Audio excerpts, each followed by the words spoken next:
Getränke, die der Bayer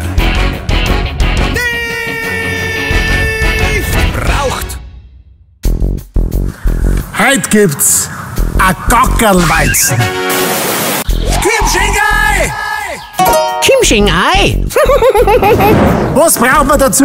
Wir brauchen natürlich einen Weizenstutzen, ist ganz klar. Wenn es ein Gockerlweizen ist, werden wir einen Weizenstutzen brauchen.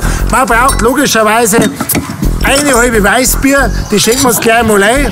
Und für ein Gockerlweizen, was werden wir noch brauchen? Logischerweise, ich hab's vorhin schon liegen, Gockerl. Hey, und zwar von der Hähne. Auch gut, weil wenn du Maß setzt, dann musst du wahrscheinlich vom Strauß einnehmen, nicht aus zwecks der Relation. Ein wenig an Hefe. Okay. Und jetzt kommt das Schöne, jetzt schlagen wir das Ei rein. Und wenn man dann reinschaut, weißt du, so richtig schön, und man trinkt das, ist das wie so ein Sonnenuntergang. Ein Wahnsinn.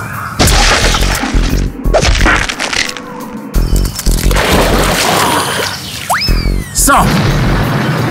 Trinkspruch.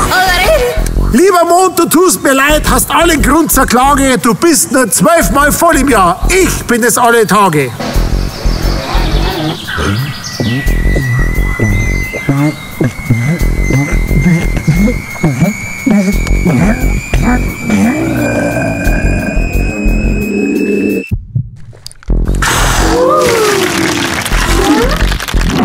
Jetzt exklusiv für nur 8 $, das Kimching-Ei T-Shirt unter bobbycabaret.de/shop.